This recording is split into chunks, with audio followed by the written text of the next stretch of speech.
if you have a really bad opener, you just full open, and you just hope you keep natural some kind of board that's decent. And generally speaking, what you have to do is you have to make sure you're playing around some kind of broken early cost unit. Right now, Darius maybe stands out as like the most broken early cost unit, where Darius 2 is just an absolute monster for no reason. So you play like Heavenly Darius and like Kane Lee stuff. Alternatively, right, you can play like Storyweaver openers are still very good. Like it doesn't need a lot of unit quality. Like 1-star Storyweavers with like a Zyro with some items can hold stuff for AP, and that's okay. The weird thing is that I'm not going to say early game is harder because I don't think it is. And I think there's less heal expression in it right now than there is on a patch where you can roll on stage 3 and like play more aggressive early game.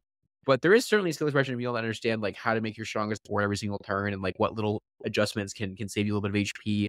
And the big thing is how do you get to that level 8 lottery a little bit sooner than the other guys? With Yeah. like a little more gold or more HP, because that can be that's really where like most of the game is played right now, right? Is like 4-1, 4-2. Everyone's rolling for like Ash and like the Ash comp, the Ash like Invoker thing is very popular. Obviously, there's like I'd say on average there's at least 2 Ash players and 2 Kane Lee players every single lobby, and then the rest of the players Mhm. are right now as well. There's like a couple like Sage Silas players, right? The Morgana Silas thing.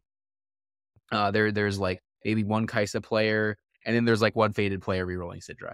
And then maybe there's one guy who's Fast 9 as well, right? So there's like generally speaking, almost obviously like 2 Ash players, 2 Kane players, like Kane Lee players, and then like at least 1 or maybe 2 Fast 9 players as well per lobby. And then the rest of them is just like the rest of them are like random forecast things or Gnar. Gnar being again that like reroll that is relatively consistent to play around. So yeah, it's definitely lobby dynamics are weird. Not being able to roll on stage 1 and 2, or don't roll on stage 1, or really on stage 2 either. Not being able to roll on stage 3 or like play for a more aggressive stage 2. Because like basically right now, right, if you have a board where you don't think you can, like win fights or like have a decent stage 2 while making a lot of money, then it is right to just full open, generally speaking, because you Mhm. need that gold, right? Because the gold on level 8 is way more important than the gold on either level. And the big thing is that player damage is such now where like you don't really take much damage for losing a fight on stage 2, right? I've not played a unit the entirety of stage 2 and been 72 HP going into stage 3, which is ridiculous. So, as to say that it is the game is such that like making sure you're prioritizing your econ base is way more important than anything right now. And then like understanding how to do that while also getting some kind of killing some units at some point, right? Or maybe fitting fortune if you don't feel like you can kill units, right? Making sure you're holding like Kobukos and Teemos slash Sonatas and Zoes and stuff, or making sure that, you're not focusing so much on upgrading your board immediately at the cost of like a ton of money. So stuff that I've talked about in the past. And this is the really bad thing about patches like this, is that a lot of stuff we talked about in the past, like you still should keep them in mind, but you have to be really hyper aware of when they're actually very good this patch, because the game just punishes you like crazy for spending money in spots that aren't level 8. Um, so yeah. Yeah. It's gonna be really hard to unlearn. It creates a lot of bad habits for when the patch is more balanced. Yeah, no, it definitely does. It definitely does. So it's a patch where like not that you should take a break on this patch, but if you were to like take TFT a little more casually this patch or on a patch, this is probably not a bad patch to do it. Same with kind of last patch, I guess. But like the thing is, I feel like with reroll patches, and this is maybe a good thing to talk about just for the future too, and how to not build bad habits on patches, is that on reroll patches, most people don't play the game looking to reroll every game, right? So reroll patches don't generally build bad habits. I would say maybe you get like a weird mindset for a bit because you're like, oh man, I got hit deep, but that'll go away with time. Like you don't change how you play your game a super like a lot, like a lot, compared to in a 4-cost meta that is like this, right? Actually, someone in chat asked today, what is the difference between a 4-cost meta like this 4-cost meta and a 4-cost meta like one of set 6's 4-cost metas, or like set 10's 4-cost metas, right? Like the Heart Steel meta. The Mm. difference is that you can only play 4 costs right now in Nar. He's kind of a 4-cost too, but not really. So you can only play 4 costs right now. Or like set 10, set 6, a 4-cost meta just means that like 4 costs are like the dominant, like I would say fallback option or like the safety net, right? Like it's a consistent thing to do, but you would still get rewarded very heavily for seeing like reroll outs, for seeing, like, oh, I have 6 Lulus, I can hit chosen Lulu now, it's a Lulu 3 or something, right? And seeing that and then rolling on 3-2 and playing that early game can be very strong in those metas. But this meta, and again, the really hard part about not building bad habits in this meta is that you really got to get to 8 and you got to get 4 costs, because that Silas 2 is going to fuck up your Yone 3. Like it is, it's not going to be, they're not the same quality of unit. That Silas 2, that Kane 2, that Lee 2. Um, and so as a result, what happens is that you start building bad habits in terms of, like, seeing the game, like, seeing a lot less of the early mid-game outs, like, the places to play more aggressive to find edge, right? Like turning a eighth into a fifth by rolling on 3-2 really deep. Now you probably turn that eighth into, like, maybe an eighth or, like, maybe a seventh, right? And so basically a lot of the fundamental ways to find edge by playing more aggressively, really when I'm from behind this patch, are no longer they're like like somewhat applicable, but like much more situational or like you have to be way more careful with it. You have to be a lot more aware of what exactly the limits of a spot are. And so once this pat once stuff is more balanced and 2 and 3 costs become rerollable again, and they're like there's more unit strength in 2 and 3 costs, so like a Yone 2 doesn't just instantly lose to like a Kane 1 heavenly board, right? Then that's when like TFT goes back to normal.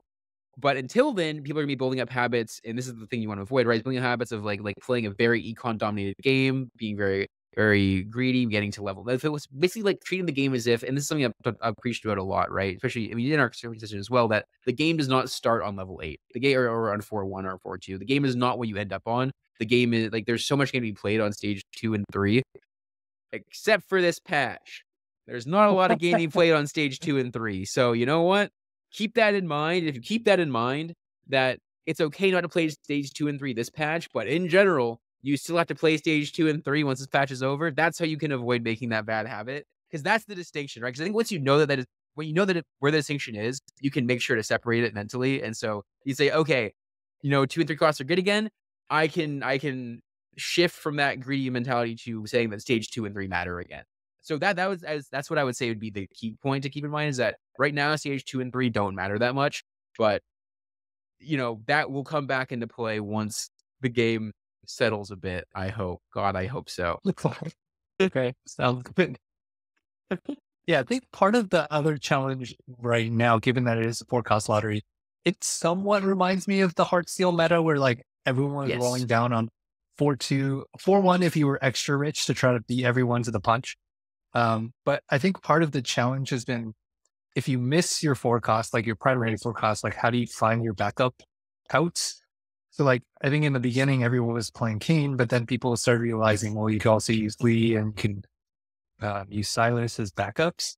But it's like I think I'm still trying to figure that out for the Heavenly build, but like for some of the other stuff, like usually there's not that many people playing Kaisa, but then sometimes there's like 3 people playing Kaisa all at once. And like, how Yeah. do you like, what's the backup there? It's like, it's really just Ash, right? And like, well, maybe if you like find an Aurelia or something, but it still seems really hard to like figure out what's your backup options if you're just like coming up against 2 guys that hit 2-star Kaisas and you don't even have one.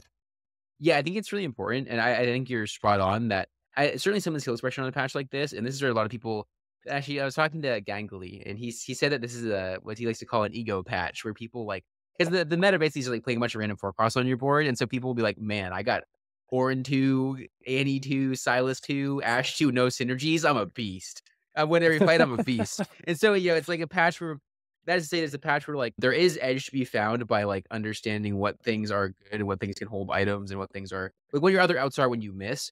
The I guess like as far as like how that takes shape, a lot of it is going to be understanding what people are contesting on stage 2. And this is a nice part about it is that like a lot we talked a lot about this too. This is a very fundamental skill in TFT is understanding where the lobby is heading before it gets there as early as like Yeah. stage 2, right? So if you see like 2 people slamming Rage Blade Last Whisper in your lobby, you probably don't play towards Ash.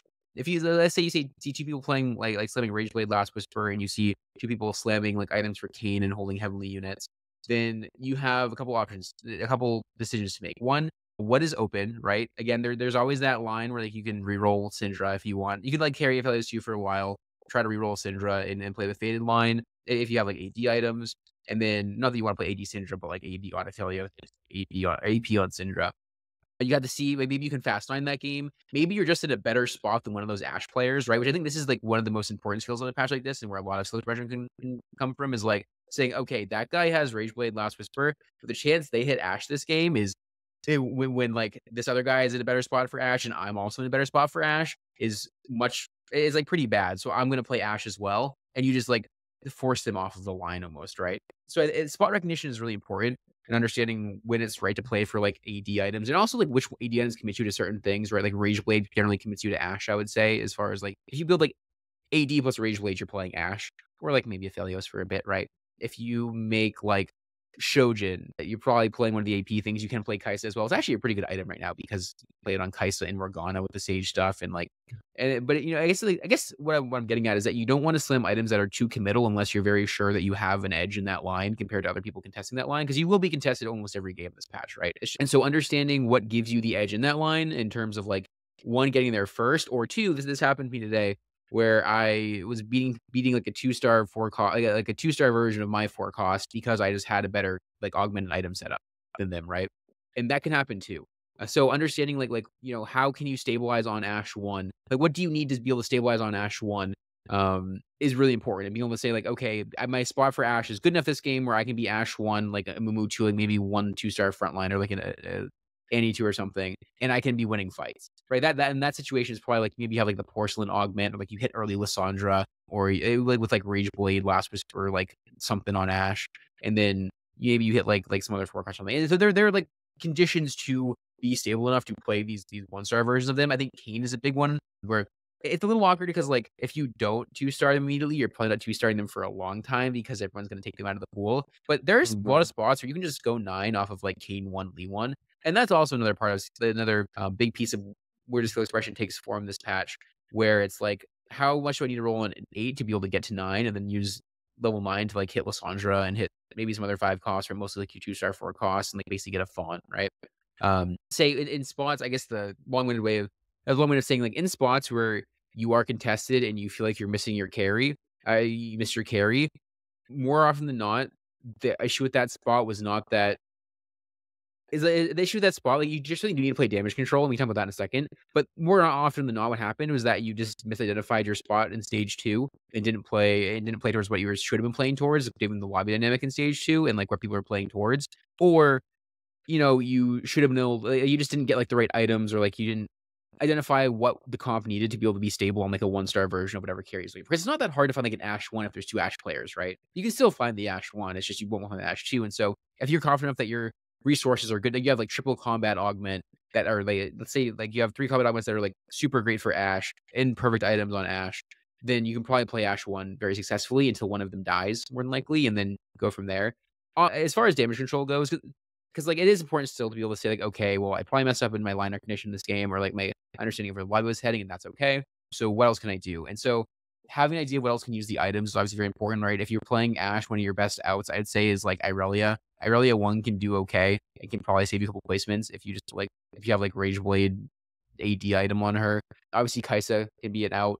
If there's like a bunch of Kaisa players though, and like a bunch of Ashe players, and you're trying to play Ashe, again, you probably shouldn't have been playing Ashe. I think As far that's as like other another reason that early game I've been trying to, unless I have like, yeah, like the things like Darius 2 is like Olaf from set 10, where it's just like, yeah, he's a you beat. just know you can streak stage 2.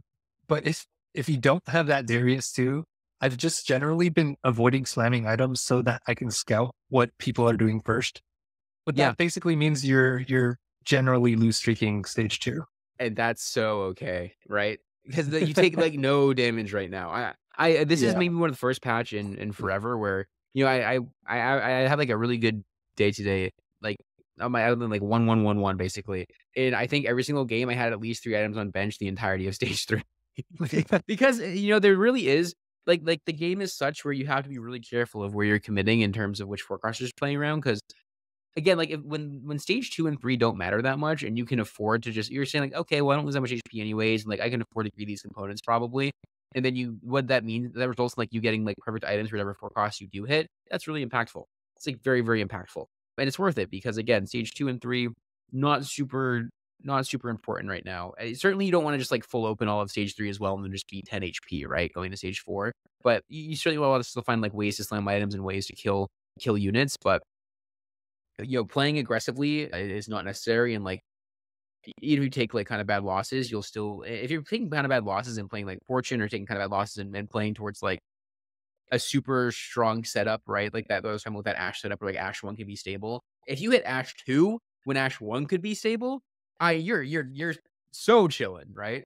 And so if you can get to that kind of situation, right? If you as long as you recognize that when you're loose streaking, you need to make sure that you are taking things that taking resources that like really raise the cap whatever board you're getting to, whether that be combat augments for something to stabilize really hard on 8, maybe it's an econ thing to hit really quickly on 8 and then go to 9 in your spot. Maybe it's making sure that you have the exact right items for whatever unit you want. You have an idea of what Bis Ash is, what Bis Kaisa is, whatever.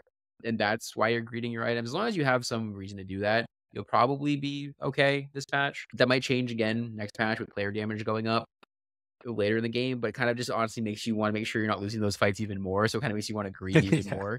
So, so, basically, as long as you're aware of, like, what people are playing and that, like, you are playing towards some big hit, some big out, and also being aware of, like, if there's a fortune player in your lobby who's gonna get a giant cash out and outcap you, being aware of who can outcap you is really important and understanding, like, okay, well, I can't play super aggressively on stage 3, but maybe I do wanna hold this pair, like, make this two-star unit or, like, slam this item and just get a little extra HP. Like, that was actually the Teemo game, for example. I was like, "Okay, I'm gonna just make sure that I roll really heavily. I think if I hit Teemo 3, I can probably top 4."